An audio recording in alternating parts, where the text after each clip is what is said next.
I've never felt like this before. It's like you just get me. I feel like my true self with you. Does that sound crazy? And it doesn't hurt that you're gorgeous. Okay, that's it. I'm taking you home with me. I mean, you can't find shoes this good just anywhere. Find a shoe for every you from brands you love, like Birkenstock, Nike, Adidas, and more at your DSW store or dsw.com. This message comes from Capital One. The Capital One Venture X Business Card has no preset spending limit, so the card's purchasing power can adapt to meet business needs. Plus, the card earns unlimited double miles on every purchase, so the more a business spends, the more miles earned. And when traveling, the Venture X Business Card grants access to over 1,000 airport lounges. The Venture X Business Card. What's in your wallet? Terms and conditions apply. Find out more at CapitalOne.com/VentureXBusiness.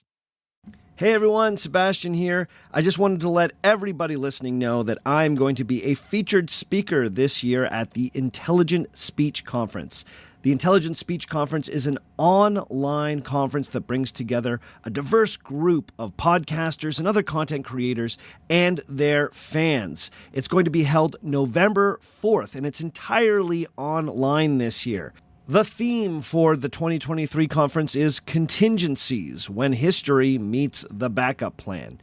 I'm going to be giving a keynote address and participating in a round table with History on Fire's Daniele Bolelli. So if you think you want to participate, go to intelligentspeechonline.com to get the early bird tickets now. Also, use coupon code FAKE to save 10% on your ticket. If that sounds cool to you, I'll see you on November 4th.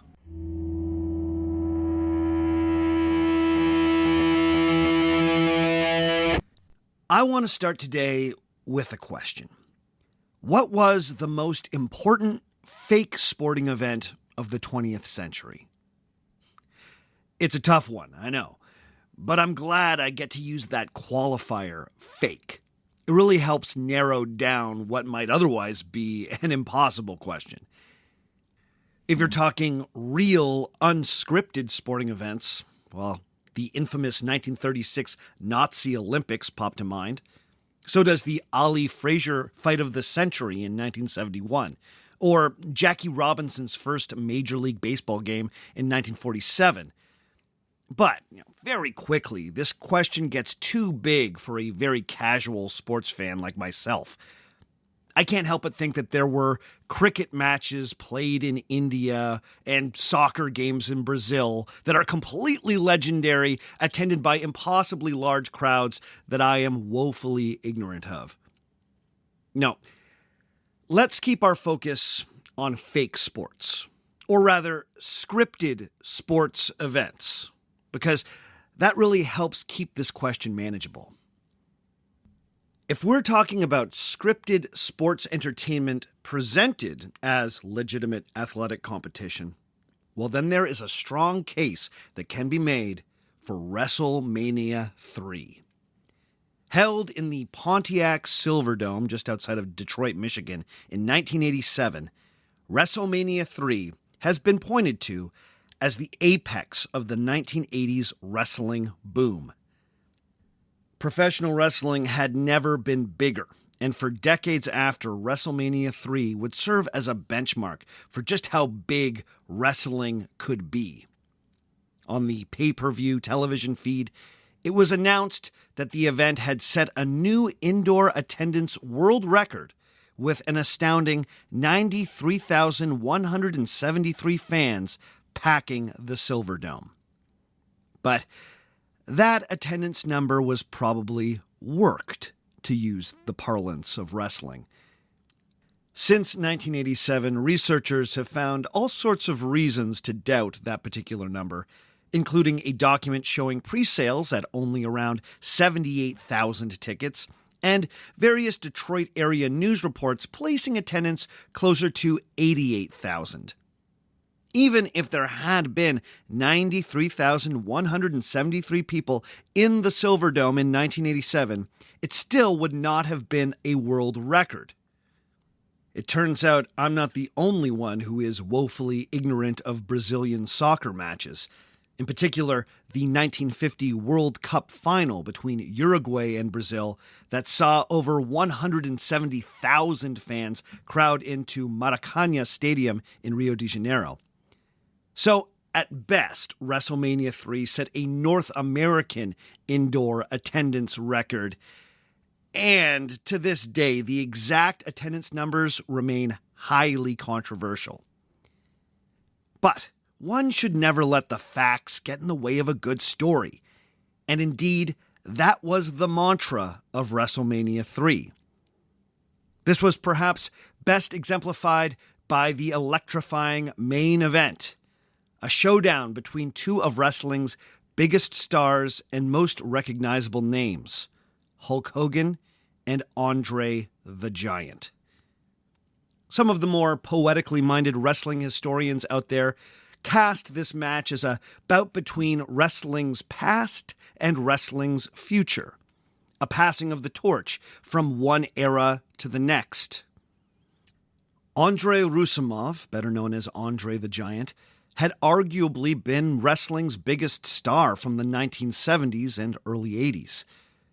This was when wrestling promotions in the United States were divided into separate independent territories. Andre was one of the kings of the territory era. He was billed as standing 7 feet 4 inches, and sometimes 7 feet 5 inches if the promoter was feeling especially bold, and weighing a whopping 520 pounds. But like all things wrestling, these numbers should not be trusted. Nevertheless, there was no denying that Andre was truly a giant. Originally from rural France, Andre was born with the condition known as gigantism. Gigantism results from an overproduction of a growth hormone. This made him undeniably one of the largest men in wrestling. In the era of the territories, Andre was also one of the business's best draws. He never really settled into being any one territory's undisputed champ. Instead, he worked more as a traveling attraction. He was an indomitable force who would roll into a town and truly test a local champion, goosing ticket sales in the process. By the end of the 1970s, he had become one of the most recognizable wrestlers in the world. He made cameo appearances on TV, notably playing a Sasquatch on the $60 Million Man. In 1987, the same year as WrestleMania 3, he turned in an unforgettable performance as Fezzik, the Giant, in one of my personal favorite movies, the fantasy comedy Princess Bride. Fezzik, are there rocks ahead? If there are, we all be dead. No more rhymes now, I mean it. Anybody want a peanut? Ah! Anybody want a peanut? That's the good stuff. In many ways, Andre the Giant was bigger than wrestling. Now, Terry Hulk Hogan Bollea represented what wrestling had become in the 1980s. Vince McMahon's WWF, now WWE, had used the power of cable television to steadily destroy and consume the old wrestling territories, allowing his company to monopolize professional wrestling. Hulk Hogan, who had come into the WWF fold in 1979, became the company's biggest star during the wrestling boom of the 1980s. Hulkamania was very real. The Florida native with his golden locks, 24-inch pythons, and all-American image was a true phenomenon. The Hulkster had started out as a vain heel, but he quickly became a fan favorite after making a babyface turn in 1981, and then again on cable in 1984. Becoming a face meant becoming a good guy, and the Hulkster turned out to be a natural. In 1984, he would pin the Iron Sheik to snag the World Heavyweight Wrestling title. After the match, the backstage camera caught Andre the Giant playfully dousing the new champ in champagne and warmly congratulating him on his victory. This was now part of kayfabe, the constructed reality of wrestling. As far as kayfabe was concerned, Andre the Giant and Hulk Hogan were best buds. By 1987, Hulk Hogan had enjoyed a 3-year reign as the champ, as wrestling exploded in popularity. But in the lead up to WrestleMania 3, something unexpected happened. Andre the Giant turned heel. In 1987, on the interview segment known as Piper's Pit, hosted by Rowdy Roddy Piper, Hogan was awarded a trophy for having held the WWF title for 3 consecutive years, and a visibly grumpy and jealous Andre came out to begrudgingly congratulate his old friend. Then, a week later, Andre was given a noticeably smaller trophy in recognition of a 15-year undefeated streak. Hogan came out to congratulate his friend, but the clearly nonplussed Giant stormed out during the Hulkster's tribute. Then, finally, the week after, Andre and Hogan both appeared on Piper's Pit. But this time, Andre was accompanied by his new manager, Hogan's old nemesis, Bobby the Brain Heenan. The Hulkster was beside himself. Why would an honorable man like Andre be associating with such a scoundrel? But Bobby Heenan explained that Hogan only had his title because he had never had to face Andre in a proper match. Their friendship had kept him safe. Now that was about to change. And with that, Andre the Giant challenged Hulk Hogan for the title at WrestleMania 3. And to add insult to injury, the Giant tore off the Hulkster's shirt and golden crucifix necklace right there on Piper's Pit. The heel turn was complete. Now, this whole setup for the main event of WrestleMania 3 required an elaborate cable-era kayfabe retcon. Now, what do I mean by that? Well, viewers were told that Andre the Giant had been undefeated for 15 years, but fans from the territorial era would have known that this wasn't true. Viewers were told that Hulk Hogan and Andre the Giant had never wrestled each other before, which was true if you'd only ever watched wrestling on cable. But in fact, the men had faced off a number of times on the touring circuit. Perhaps most significantly, viewers were told that Andre the Giant had never been body slammed once in his career. But in reality, before WrestleMania 3, Andre the Giant had been slammed at least a handful of times. Twice, in fact, by Hulk Hogan. But like I said, you shouldn't let the facts get in the way of a good story. Now, in 2018, HBO produced a documentary about the life of Andre the Giant, where both Hulk Hogan and WWE owner Vince McMahon discussed their memories of WrestleMania 3. In the documentary, both men claimed that while the match was scripted, the ending of the match was left undecided until the very last moment. Hogan claimed that out of respect for Andre's status in the wrestling world, he felt it would be rude to plainly ask the Giant to lose the match, both men abiding by the ornate manners of kayfabe. Further, both Hogan and McMahon pointed out that Andre was such an imposing wrestler that nothing happened in the ring if Andre did not want it to happen. In the documentary, Hogan remembers that he was genuinely worried that the Giant might not, quote-unquote, put him over. In other words, he was worried that Andre the Giant might turn the worked WrestleMania 3 main event into a shoot and take the title for himself. Andre the Giant might just rewrite the script and wrestle for real. But of course, Andre was a pro. He played his role, letting himself get body slammed by Hulk Hogan, as the viewers at home were told that this was the first time in wrestling history that this had happened. The Hulkster then brought it all home with his signature leg drop finishing move and pinned Andre the Giant, ending his totally fake 15-year undefeated streak. But we need to remember that Hulk Hogan and Vince McMahon are unreliable narrators. The idea that the outcome of the match was truly undecided until Andre and Hogan got in the ring is likely just more kayfabe.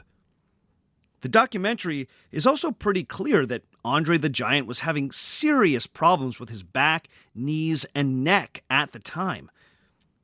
More than one commentator points out that he was almost immobile in the ring during WrestleMania 3. The true risk during that match was that Andre might be injured and would be unable to continue. Even Hulk Hogan admits that Andre was in such bad shape that he probably shouldn't have been in the ring that night. Now, the way the documentary dances around these two somewhat contradictory narratives is actually quite artful. Andre is both suffering and needs to be handled with care, while also being a dangerous wrestler who might upend the storyline and use his enormous strength to take the title. It's highly likely that the story of the ambiguous end of the match was made up or exaggerated by both Hogan and McMahon. Now, given that the documentary presents itself as peeking behind the curtain of kayfabe, the story feels more believable. But think about what this story is suggesting.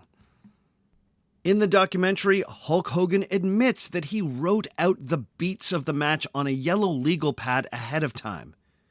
But by insisting that the ending of the match was a mystery right up to the end, well, that quietly suggests that wrestling is real after all, and that there was real drama at WrestleMania 3.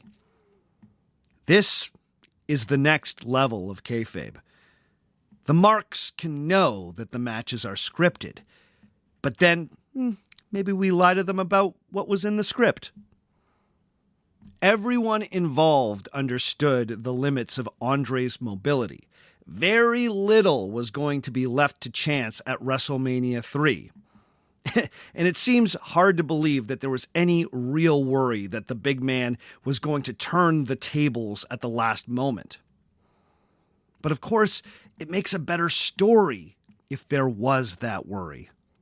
And oddly, it's a lie that honors the memory of Andre the Giant, who would have appreciated his old colleagues selling for him, as they say in the biz.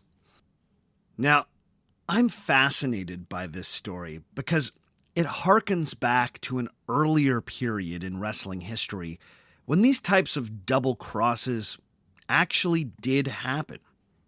There was a time when wrestling was mostly scripted, but there was a real chance that an independently minded wrestler might go off script, start wrestling for real, and steal the title that promoters had not agreed to award him. Fans could be surprised when real sports suddenly interrupted their entertainment. How deep into wrestling history do we get before these bursts of reality were finally purged from professional wrestling? Let's find out today on Our Fake History.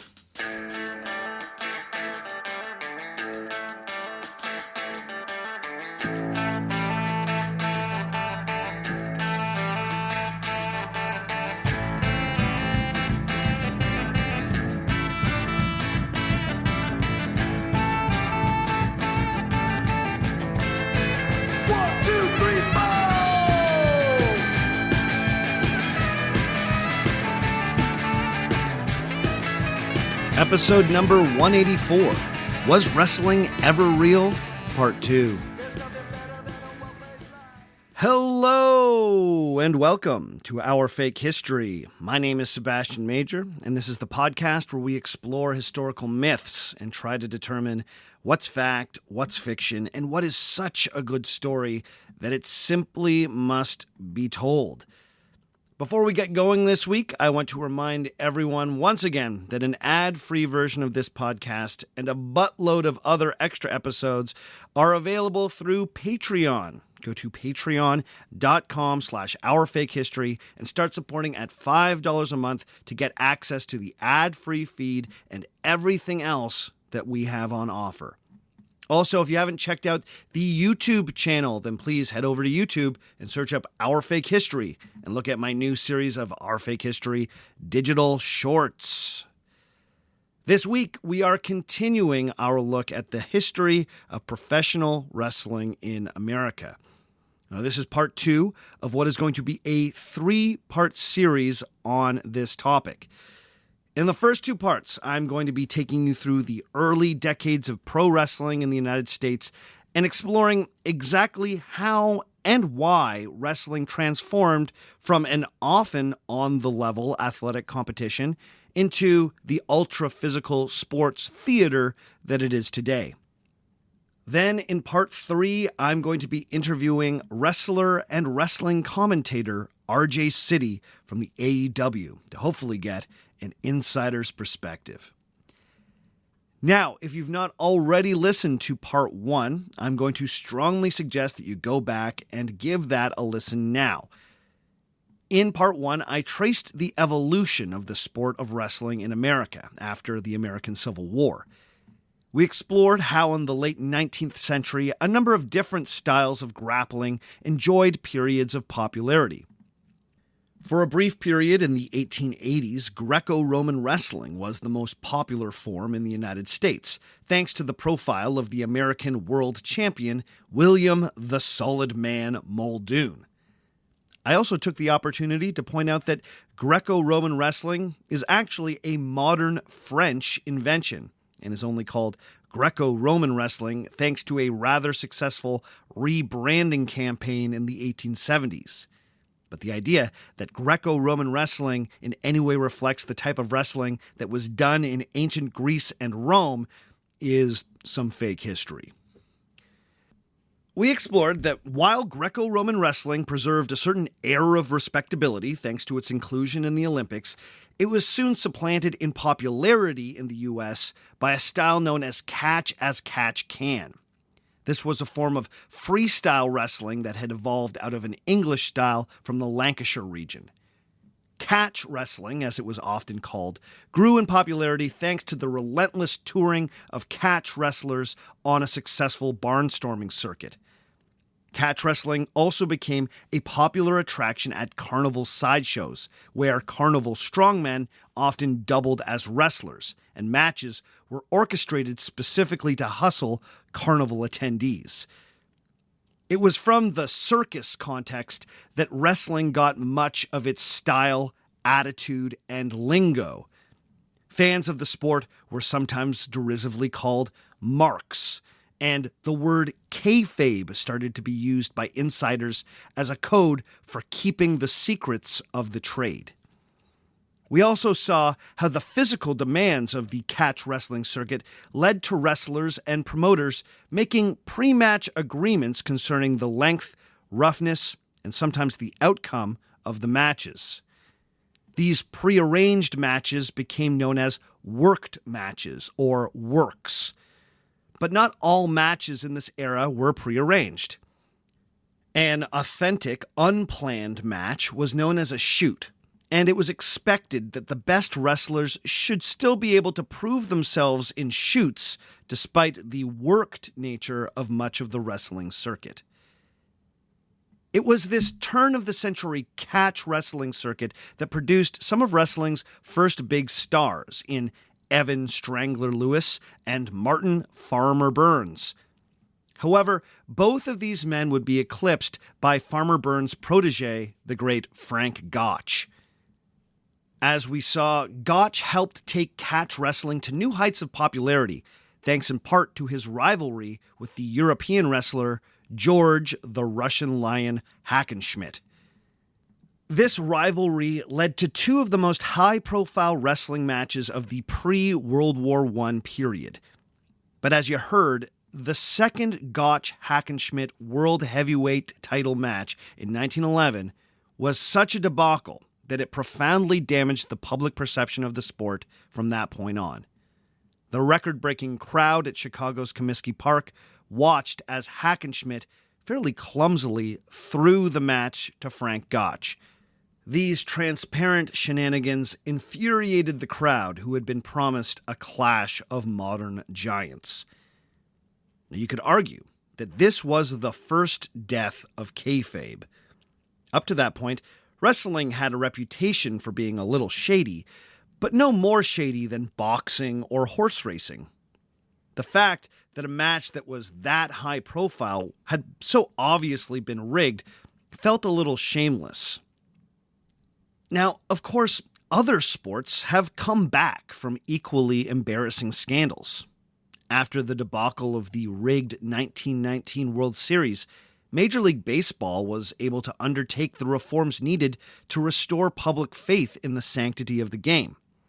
Boxing similarly became one of the most tightly regulated sports in the United States in its quest to bring legitimacy and an air of respectability to a combat sport known to be rife with cheating. But as I hinted at the end of the last episode, professional wrestling in America took a decidedly different path.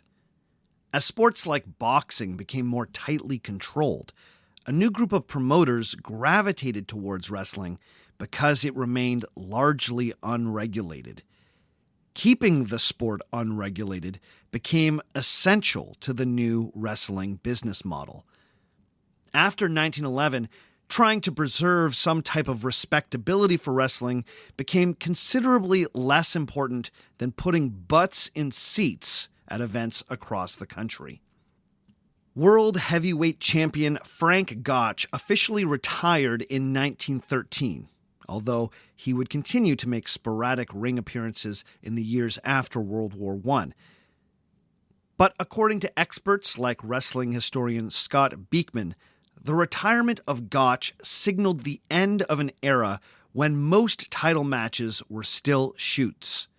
From then on, wrestling was predominantly a worked sport. However, elements of pure athletic competition still managed to creep into wrestling in surprising ways. Shoot matches weren't quite dead.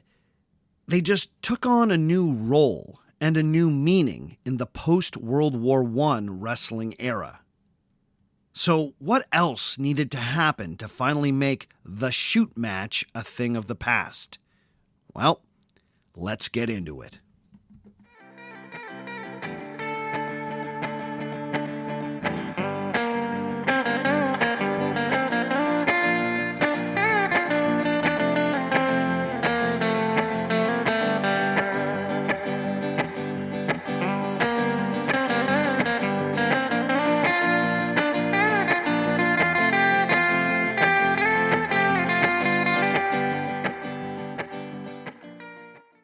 Today's episode of Our Fake History is being brought to you by Shopify.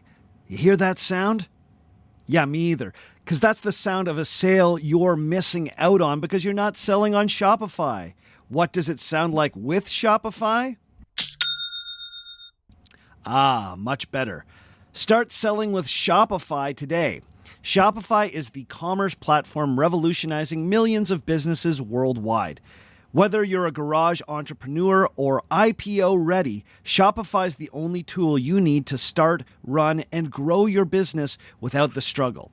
Shopify puts you in control of every sales channel. So whether you're selling satin sheets from Shopify's in-person POS system or offering organic olive oil on Shopify's all-in-one e-commerce platform, you're covered. One thing that I love about Shopify is that no matter how big you want to grow, Shopify gives you everything you need to take control and take your business to the next level. Sign up for a $1 per month trial period at shopify.com/fake, all lowercase. Go to shopify.com/fake to take your business to the next level today. Shopify.com/fake.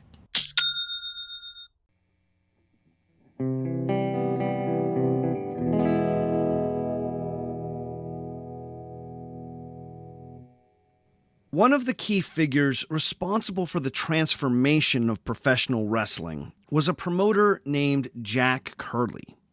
In part one, we briefly introduced Curley as the promoter who convinced George Hackenschmidt to return to the United States and face Frank Gotch in the infamous title bout of 1911.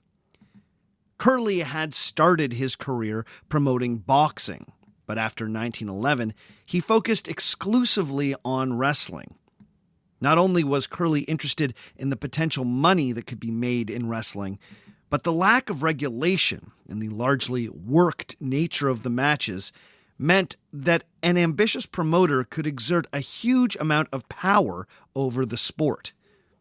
If a promoter had an exclusive contract with a wrestler, and that wrestler became the champion, well, then that promoter essentially controlled the title. He could decide who the champ fought, who won the fight, and when a champion would drop the title. In the post-World War I era, Curley was the promoter who controlled the booking of New York City's Madison Square Garden. He would eventually carve out a territory that included most of the American Northeast. Now, in this era, the real competition wasn't really between the wrestlers, but was instead between rival promoters. For a number of years, Curley's champion was Ed Strangler Lewis, a formidable wrestler who took his ring name from Farmer Burns' old nemesis and inventor of the sleeper hold, Evan Strangler Lewis. Now, by all accounts, Ed Lewis was a man with real catch wrestling skills, but in his years with Curley, he was compelled to drop his title whenever the promoter decided that it was good for business. That was until he and a small group of conspirators orchestrated a double cross that changed the power structure of wrestling for the first part of the 1920s. In 1921, the Strangler was compelled by Curley to lose his title to a Polish wrestler named Stanislaw Zbyszko. But what Jack Curley didn't know was that Strangler Lewis, his manager Big Billy Sandow, and another tough guy wrestler, Joseph Toots Mond, were planning a coup to wrest the title away from the New York promoter.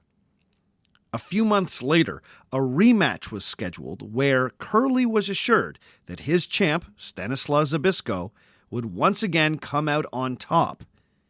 But the Polish wrestler, who had his own gripes with Jack Curley, was paid off to unexpectedly drop the title to Strangler Lewis. This was one of wrestling's first big double crosses.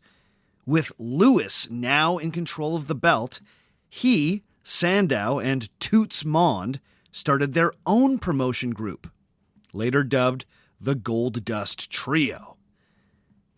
Now, if fans could have only known about this crazy double cross, it would have made for some real drama in these matches. But of course, thanks to the unwritten code of kayfabe, this was all kept quiet by the promoters. From the outside, it just looked like Strangler Lewis was back on top. In reality, the Gold Dust Trio now controlled the title, which gave them an edge in the wrestling business. But astute wrestling fans may have noticed that the champ rarely wrestled in the Northeast over the next few years. This was because Curley shut these new rivals out of the venues he controlled. As such, the Gold Dust Trio had to focus on the Midwest to build their new promoting empire. Now, this also hurt Jack Curley's business, as he wasn't able to promote any of his matches as title bouts. So, Even though the matches were mostly worked, the competition for the title was very real. Except it was a competition between promoters and not necessarily athletes. Now, the Gold Dust Trio's era of dominance only lasted around 4 years, from 1921 to 1925. But in that time, they would bring in a number of notable innovations to wrestling that would make the sport even more theatrical. Toots Mondt, in particular, was insistent that if this new promotion group was going to make any money, they needed to create a more enticing wrestling product. The result was something that he dubbed slam bang Western style wrestling. Toots Mondt has been credited with inventing many of the ring moves that today are synonymous with professional wrestling. Mondt has been given credit for bringing in the drop kick, the body slam, the suplex, and a long list of other showy ring moves. Now, I need to be careful here and give the caveat that the provenance of some of these moves is disputed. But much of what I have read credits Toots with transforming wrestling from a type of mat grappling into the high-flying theater we know and love today. The Gold Dust Trio also pioneered clever finishes to their matches that were designed to drum up excitement for future events. These included out-of-the-ring countouts, double countouts due to head bumps, and a routine they called a Broadway, where a match would be called a draw thanks to time running out just as one wrestler was about to win the whole thing. The idea behind these sometimes ridiculous finales was that they set the stage for a rematch. Either no wrestler properly came out on top, or one wrestler could dramatically claim that they lost on a humbug. This was then built into a multi-match storyline, or program as it was called in the day. I particularly appreciate the double head bonk, both men are out on the mat move. So silly, so great. The Gold Dust Trio matches had a vaudeville style, intended to end with a bang. To this end, Toots Mondt developed the idea of a go-home. This was a flashy routine that would be worked out ahead of time that could be used to end the match. Two experienced wrestlers could improvise most of their encounter, but when the time came, one wrestler would send a signal to the other, and they would go into the go-home. All of this stuff is still part of professional wrestling to this very day. While the Gold Dust Trio controlled the title, wrestling really became a show.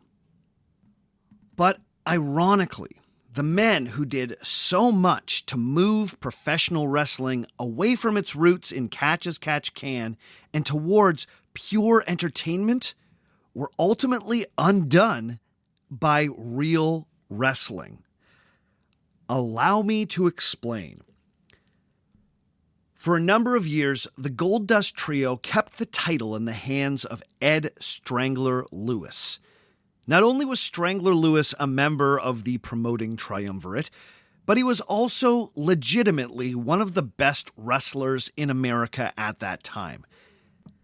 It was understood that there were few men in wrestling in the early 1920s who could beat Lewis in a shoot. The scarcity in legitimate opponents for Lewis led to a huge turning point in wrestling history, when the Gold Dust Trio started experimenting with non-wrestlers.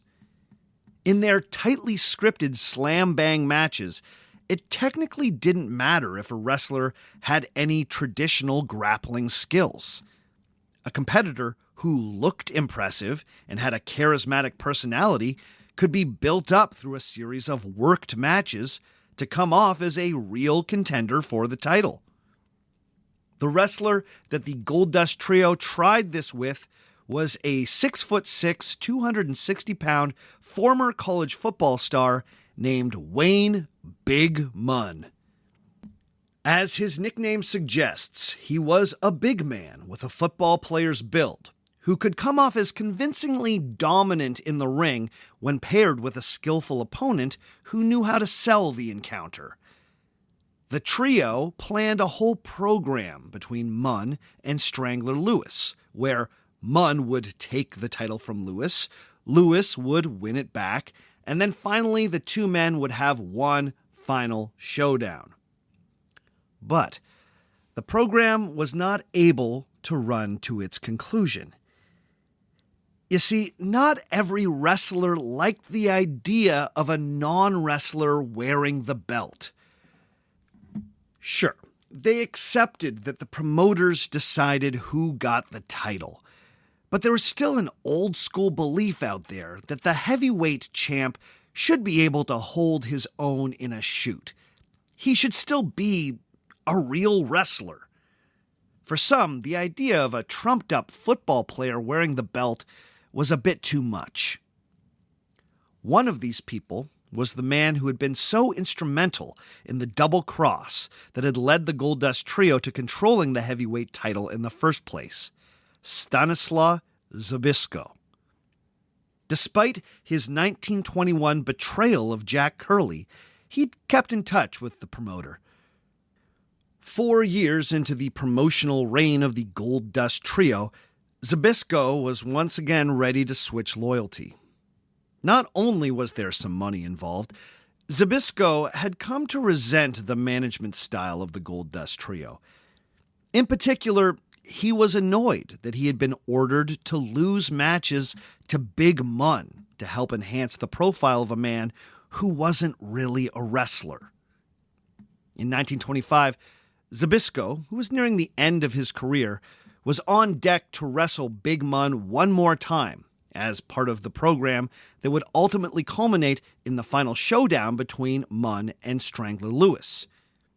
At the time, Munn was the title holder, and Zbyszko was supposed to lose the match to help enhance the profile of the reigning champ before Strangler Lewis could come back for his revenge. But at that particular match, Stanislaw Zbyszko decided that he wasn't going to play by the rules. And ironically, not playing by the rules in 1925 meant getting in the ring and really wrestling. You see, Stanislaw Zbyszko was the real deal, an incredibly muscular man with real wrestling skills. And when the match started, he threw out the program and turned it into a shoot. Apparently, before the bell rang, he ominously said to Munn, quote, "Tonight, we wrestle," end quote. I hope that's true. I love that. It became clear very quickly which of the two men was actually a trained wrestler. Within a few minutes, Zbyszko managed to pin Munn a number of different ways. But the fans became suspicious when the referee seemed unwilling to do the count. But this hesitancy didn't last long, as it soon became clear that the ref was going to need to acknowledge the legitimacy of the pins or potentially reveal that the match was worked. So, on the next pin, the ref counted it out, and Stanislaw Zbyszko officially became the World Wrestling Heavyweight Champion. He effectively weaponized kayfabe against the Goldust Trio, because to contest Zbyszko's win was to admit that the match was supposed to be rigged. A couple months later, Zbyszko dutifully dropped the title to a wrestler contracted to Jack Curley, and the title was effectively in Curley's control once again. Now, I'll say it again, this would have been an incredible storyline if the fans had been let in on it. Zbyszko changed the wrestling business twice with well-timed double crosses that completely blindsided his presumed allies. The fact that one of these double crosses involved actually besting a lesser opponent in a wrestling match? I mean, that's great. The planned storyline of Big Mun temporarily scooping the title from Ed Strangler Lewis was nothing compared to the real-life story of Stanislaw Zbyszko using his true prowess in the ring to make some cash, settle a personal score, and remind the fans that he was truly one of the world's best wrestlers right before he retired. Now, one of the things I love about this era is that this type of double cross was only possible because of kayfabe. All of the promoters had a vested interest in making sure the title appeared to be legitimate.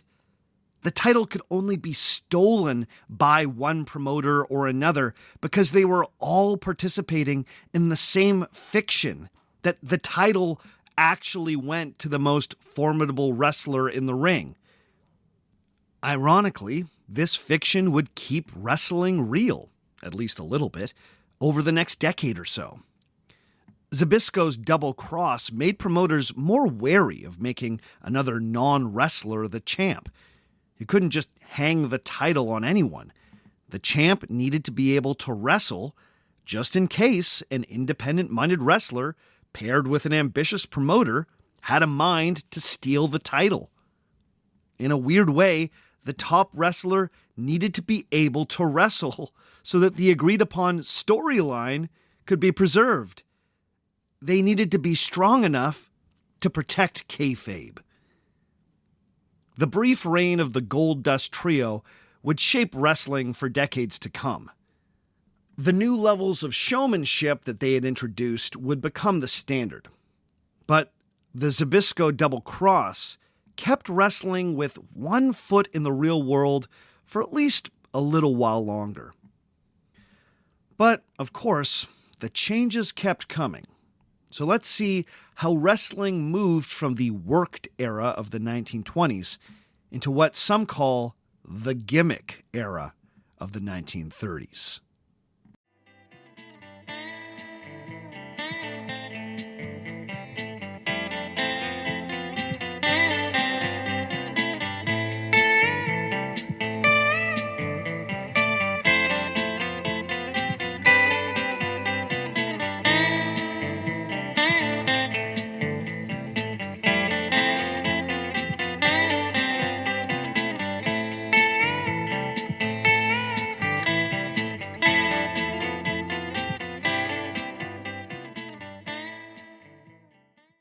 Today's episode of Our Fake History is being brought to you by Progressive.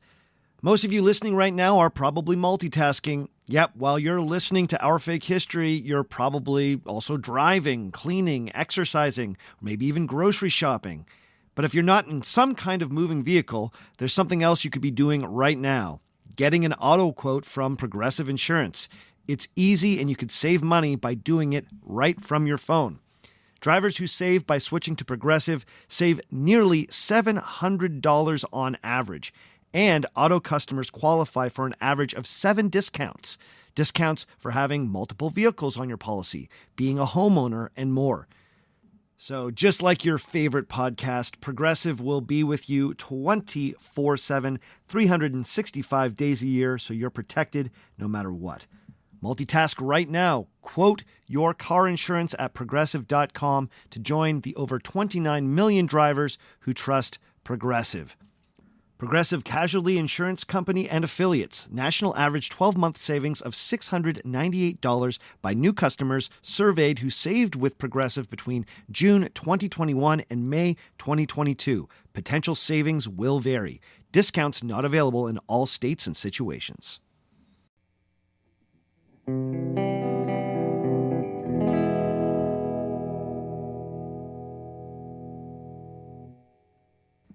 After the Stanislaw Zbyszko double cross of 1925, promoter Jack Curley was once again in control of the World Wrestling Heavyweight title.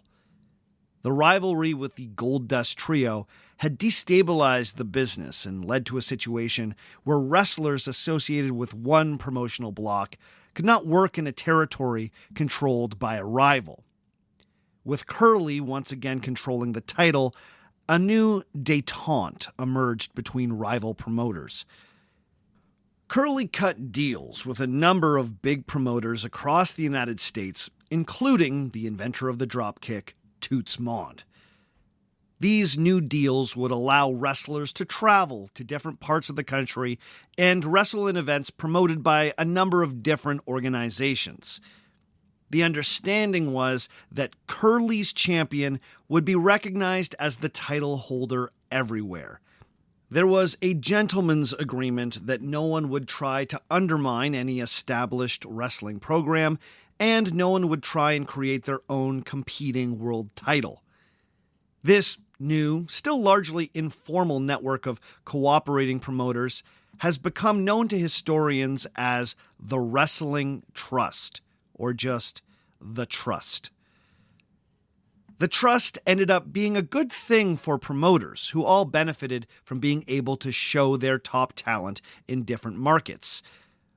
But this era was not necessarily great for the wrestlers. The promoters had essentially been calling the shots in wrestling since the end of World War I, but when the Trust came together, their power only multiplied. Wrestlers had to do what the promoters wanted or risked being blackballed by the Trust. This basically meant that you wouldn't be able to wrestle in any decent venues anywhere in America, except for maybe the far west. It also made it more difficult to break into wrestling if you were a newcomer. Having success as a wrestler after 1925 meant that you needed to have the blessing of the Trust. Being a phenomenal athlete was secondary. Now, this state of affairs did not sit well with many young wrestlers who were phenomenal athletes and were frustrated by the fact that they couldn't get title shots. These independent young wrestlers were sometimes nicknamed Trust Busters. The most effective Trust Busters would build up a reputation for themselves wrestling in small-time shoot matches in their local area. If they built up enough of a reputation, then they could go to the press and start complaining that they weren't being given a fair shot to challenge the men who claimed to be the best wrestlers in the country. The Trust Buster technique was essentially to publicly shame the Trust into giving them a shot. The thinking was that the promoters would eventually have to give an independent challenger a shot, or else it would make wrestling look like it was rigged. So, every now and then, the promoters had to take their chances with a Trust Buster. Now, sometimes the Trust Busters could be bought, made a bit more pliant, and incorporated into the Trust, where work was steady and paid better than the independent circuit. But some Trust Busters remained unwilling to kowtow to the Trust, and a handful got too well known to be ignored. So the Trust ended up solving this problem by creating a group of wrestlers they called policemen. The policemen were legitimately rough catch wrestlers who could hold their own in a shoot. So, if a Trust Buster wanted a shot at the title, they would have to win a series of shoot matches against these policemen. One of the most notorious policemen of this era was a wrestler named John Pasek, the Nebraska Tiger Man. The Tiger Man had a reputation for not only being ferocious on the mat, but for going out of his way to injure his opponents. The idea was that if a Trust Buster wanted a shot at the title, they not only had to win a shoot match, but they had to be ready for the very real possibility that they would be severely injured by the Tiger Man. The possibility of a match with John Pasek had the desired effect of keeping only the most headstrong Trust Busters from attempting a title run. Thanks to the policemen, the champion remained insulated from any contenders who might pull a double cross and turn the match into an unexpected shoot. But in this era, if you happened to be at a match where a trustbuster was going up against a policeman, then you were going to see some real wrestling. But of course, the marks, the wrestling fans, were kept in the dark about all of this. A real Nebraska Tigerman match was presented as exactly the same as a worked title defense, where everything was choreographed. So in this era, that is the late 20s, early 30s, the best wrestlers in America were arguably not the men wearing the title belts, but the tough-ass policemen whose job it was to really wrestle ambitious trustbusters and neutralize any potential double crosses. Should John the Nebraska Tigerman Pesek actually have been the world champion in this period? Well, maybe, if the sport was still legitimately about grappling. But after the slam-bang revolution of the Gold Dust Trio, it really wasn't anymore. Still, it's fascinating to me that in the late 20s and the early 30s, the Trustbusters created a situation where real, unplanned shoot matches still needed to be part of wrestling, even after the sport had more or less completed its transformation into a vaudeville act. But the history of wrestling in America is defined by booms and busts. It would have periods of enormous popularity, followed by retreats back into the sports underground. Now, all sports are affected by economics, but wrestling seems to have been particularly vulnerable to the whims of the American economy. During the years of the Great Depression, professional wrestling was once again pushed to the margins. This led promoters to get even more creative to help sell tickets. This gave birth to what historian Scott Beekman calls the gimmick era. Now, gimmicks had been part of professional wrestling almost right from the start. Remember, Farmer Burns would wear overalls and would swing from a hangman's noose to demonstrate his neck strength. But in the Depression years, the gimmick was allowed to supersede the actual wrestling. By the late 30s, starting around 1936, wrestling had wholly embraced gimmicks as an essential part of the show. What exactly am I talking about? Well, the 1930s saw way more wrestlers use ethnic stereotypes to create colorful in-ring characters.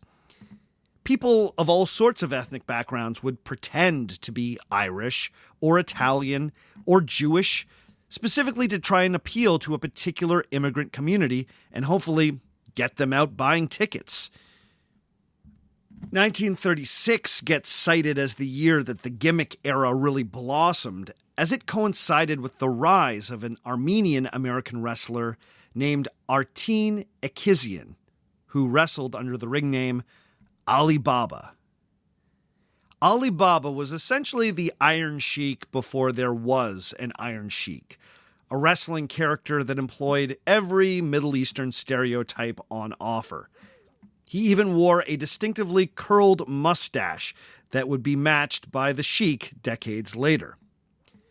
According to Scott Beekman, Ali Baba's ascension to the World Wrestling Heavyweight title in 1936 reflected the entire industry's embrace of overt gimmickry. But Ali Baba's mustache-twirling Oriental shtick was actually quite tame compared to some of the gimmicks that had become common in the 1930s. In this era, promoters started bringing animals into the ring. Now, bear wrestling had actually been around for decades, but in the 1930s, black bears started to be more common at wrestling shows. Other types of attractions borrowed from the circus became common in this era too. For instance, there were acrobat wrestlers who would incorporate tightrope walks into their matches. There were also contortionist wrestlers like Fritz Klee, who would find ways to tie himself up in knots over the course of an act. The 1930s also saw promoters experimenting with female wrestling matches. But the women's matches in this era were treated exclusively as sexy novelties. These matches tended to borrow a lot from burlesque and were usually designed to be titillating for the hetero male audiences. Female mud wrestling was popularized in this period. One of the most enduring of the 1930s gimmicks were the inclusion of tag team matches, sometimes called Australian matches in the early days. Now, I'm sure there are some Australian listeners who perked up when I said that. Could it be that the tag team was originally developed in Australia? Well, probably not. In the 1930s, the term Australian was attached to team matches just because it sounded vaguely exotic.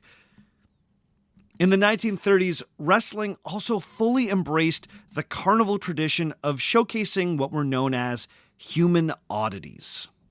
Matches featuring people with dwarfism emerged in this period and became a staple of wrestling shows for decades. The 1930s also saw the inclusion of obese wrestlers. These were men who also sometimes displayed themselves as the quote-unquote fattest man in the world at carnival sideshows. Now, some of these larger wrestlers like Mountain Man Dean and Wee Willie Davis were proficient mat technicians who had been active in the sport for a long time. But some newcomers like Martin Blimp Levy only ever learned the most basic holds, and instead built a routine around displaying his body. As Scott Beekman points out, quote, most obese wrestlers of the period developed some version of the splash move, which involved dropping their enormous girth across the midsection of a prone opponent, end quote. One of the best-loved wrestlers who emerged from this human oddities trend was a Russian-born Frenchman named Maurice Tillet, who wrestled under the moniker the French Angel. Tillet suffered from a glandular affliction called acromegaly. This condition caused bone overgrowth and thickening, which resulted in a swelling of his hands, feet, and face. This distorted his facial features and gave him an unusual appearance. It's been guessed that the animated character Shrek may have been based on Tillet, but it turns out there isn't much hard proof to support that beyond Shrek's passing resemblance to the French Angel. Tillet took his rare medical condition and transformed it into a lucrative wrestling career. His in-ring persona was that of an unstoppable monster. In fact, in many ways, his career presaged that of fellow Frenchman Andre the Giant. Except the French Angel was usually presented as a more unambiguously monstrous character. Tillet was promoted as a barely human beast, whereas Andre was usually given a bit more dignity, especially before his famous heel turn. Now, Tillet's in-ring image as an unthinking brute was quite at odds with the character of the real-life man. Maurice Tillet earned his law degree from the University of Toulouse and worked as an engineer on a submarine during a stint in the French Navy. He may have leaned into his freak show act, but Maurice Tillet was no animal. In fact, his wrestling career proved so lucrative that soon a whole flock of imitators appeared in his wake. Other wrestlers who either suffered from the same condition as Tillet or just had an unusual look about them started promoting themselves as angels. There was a Polish angel, a Canadian angel, a Swedish angel, and a Super Swedish Angel. In fact, the Super Swedish Angel, a man named Tor Johnson, would go on to have a career acting in B-horror films like the notorious Plan 9 from Outer Space. The promoter most associated with the gimmick era was a man named Jack Pfeffer. Pfeffer was a Polish Jew who managed to escape the pogroms in Eastern Europe by immigrating to the United States in 1921. He started his career working as a talent manager for Jack Curley. While he was with Curley in the late 20s and the early 30s, wrestling went through one of its periods of mainstream popularity. This was thanks in part to the charisma of the good-looking Jim the Golden Greek Londos, who held the World Heavyweight title. Londos was one of wrestling's first real heartthrobs, a babyface with real movie star good looks. But at the height of Londos's fame, he and Jack Curley had a huge falling out that nearly wrecked the business.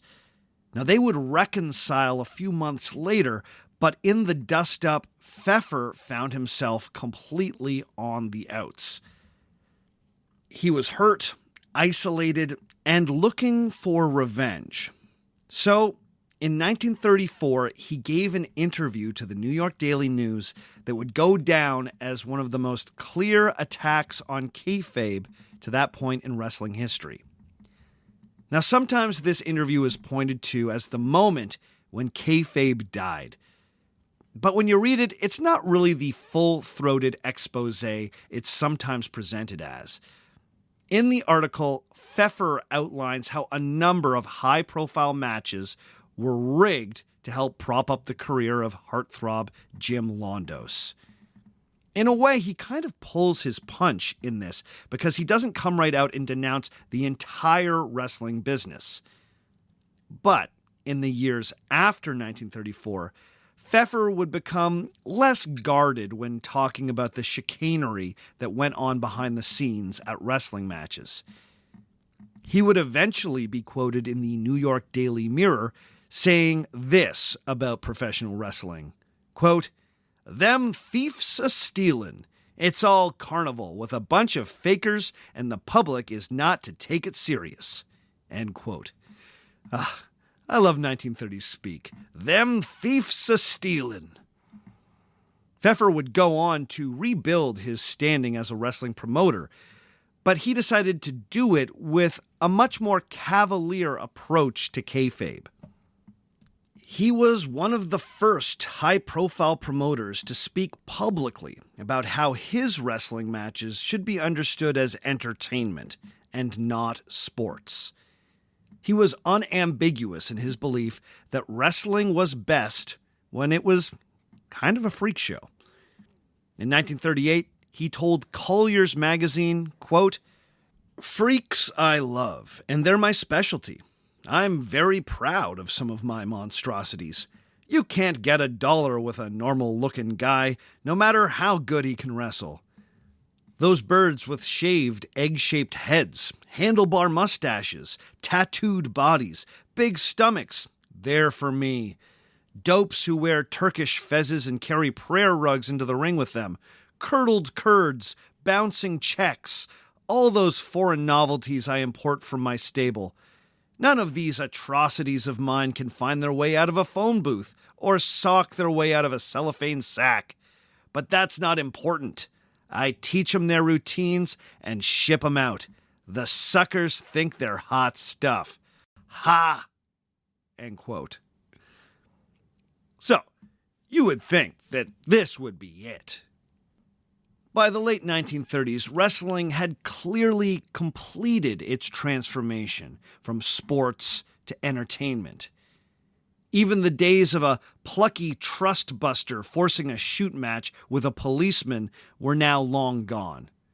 Wrestling had embraced its spectacle of excess. It started to fully express the carnival gene that it had always carried. On top of that, you had Jack Pfeffer out there giving interviews about how the whole thing was a show. His wrestlers couldn't wrestle, and he was proud of it. He was publicly calling wrestling fans suckers and laughing in their faces. Kayfabe should have died right then and there, right? People could see shows featuring the French Angel and read articles where Pfeffer was calling the whole thing a scam, And they would no longer need to ask the question, is wrestling real? Because the answer was so obvious. It was a real show, but not an athletic competition. But Jack Pfeffer did not speak for the entire wrestling industry. For everyone else, kayfabe was still king. Jack Pfeffer might be willing to admit that he was out there putting on a carnival with phony wrestlers, but the rest of the promoters continued to insist that they were promoting a real and exciting sporting event. To this end, the wrestler Lou Thesz was elevated as the World Wrestling Heavyweight Champion in 1946. During World War II, wrestling experienced some lean years, as most of the wrestlers and the predominantly male wrestling fans were in the service. But after the war, wrestling came roaring back, and Lou Thesz was going to be the face of the revitalized sport.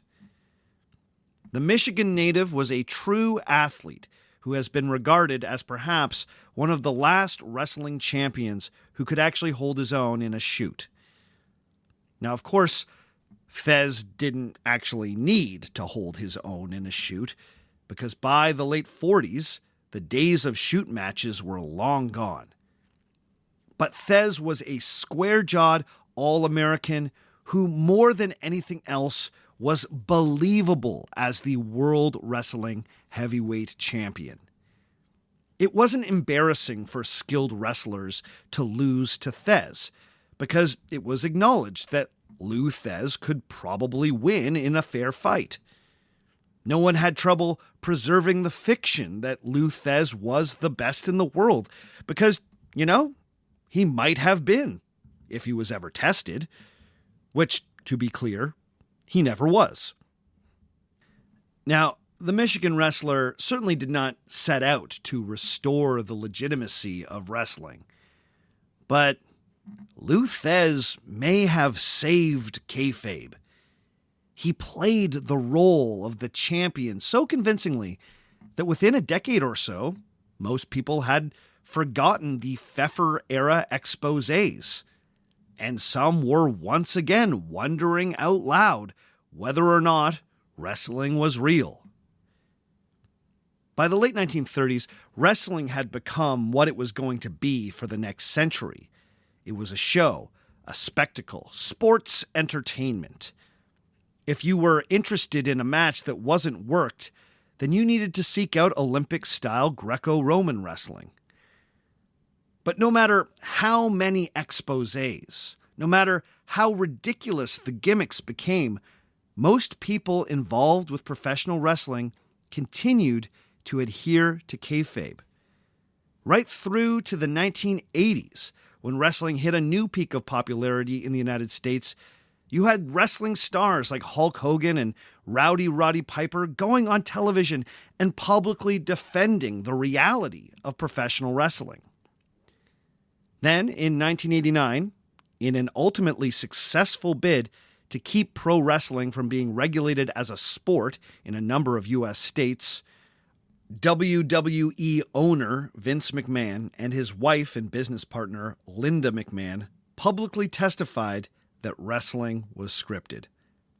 Linda famously said to the Pennsylvania House of Representatives, quote, "Unlike professional boxers, professional wrestlers are not competing in contests where points are scored and the winner determined by potentially injurious blows struck at an opponent. Instead, like the skilled athletes you see in the circus or the Harlem Globetrotters, our athletes are well-conditioned professionals who are the best at what they do. And what they do is entertain people." End quote.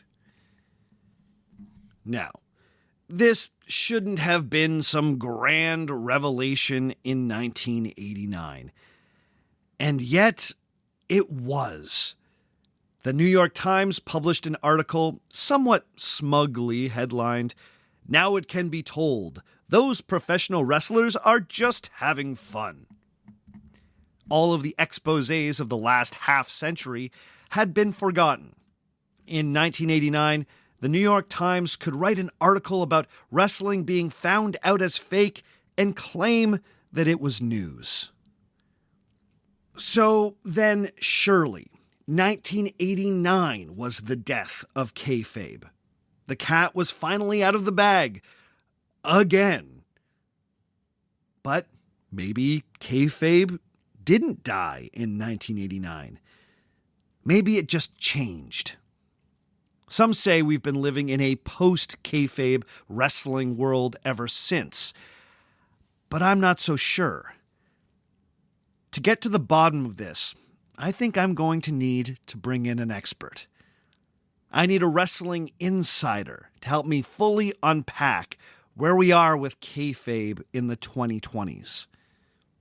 So, on the next Our Fake History, I will welcome wrestler, actor, comedian, and kayfabe connoisseur, RJ City from the AEW. Hopefully RJ can help us understand whether or not wrestling ever truly left kayfabe behind. Okay, that's all for this week. Join us again in 2 weeks' time when we will have RJ City on the show. Before we go this week, as always, I need to give some shout-outs. Big ups to Ted Shaw, to Jordan, to My Name is Nobody, to Snow Me, to Ama, to Christian Castaneda, to Diana, to Michael Sinnerith, to Henry, to I Come From a Land Down Under where I come from a land down under where I can't even get it out. Big ups to I come from a land down under where the beer does flow and the men chunder. Yes. Oh, I love you. Big ups to Sharon Merritt, to Julian Valdiva, and to Peter Piers. All of these folks have decided to pledge at $5 or more every month on Patreon, so you know what that means. They are beautiful human beings. Thank you, thank you, thank you for all of your support. If you also want to support on Patreon, just go to patreon.com/OurFakeHistory. Check out the level of support that works for you. If you want to get some Our Fake History merch, go to the website, OurFakeHistory.com. Follow the link to the TeePublic store and check out all the cool t-shirts, handbags, all the other stuff we got there with Our Fake History art all over it. If you got an extra minute, consider dropping a 5-star review for Our Fake History on your favorite app that lets you review podcasts. And also consider subscribing to the YouTube channel. Go to YouTube, search up Our Fake History, look for my pretty face on those videos. If you ever want to get in touch with me, you can always send me an email at ourfakehistory@gmail.com. You can hit me up on Facebook. That's facebook.com/ourfakehistory. You can find me on Twitter at ourfakehistory. You can find me on Instagram at ourfakehistory. You can find me on TikTok at ourfakehistory. I don't know if I need to join any other new social media services, but I hope not. I don't need any more, but who knows? I'll let you know if I'm on something new as well. As always, the theme music for the show comes to us from Dirty Church. You can check out Dirty Church at dirtychurch.bandcamp.com. All the other music you heard on the podcast today was written and recorded by me. My name is Sebastian Major. And remember, just because it didn't happen doesn't mean it isn't real.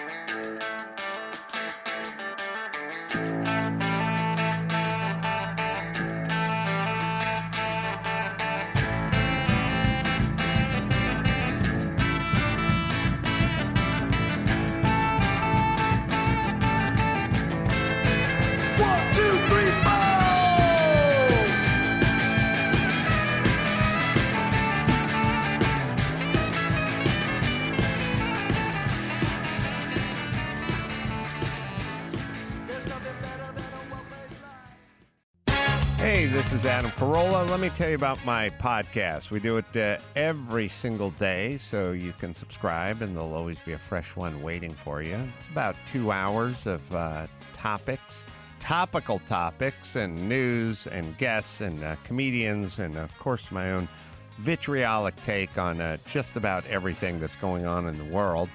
Plus, we get a lot of really interesting, notable people who come in. We'll get politicians, we'll get tastemakers, we'll get stand-ups, we'll get authors, we'll get pundits, we'll get, I think about covers it all, celebrities as well.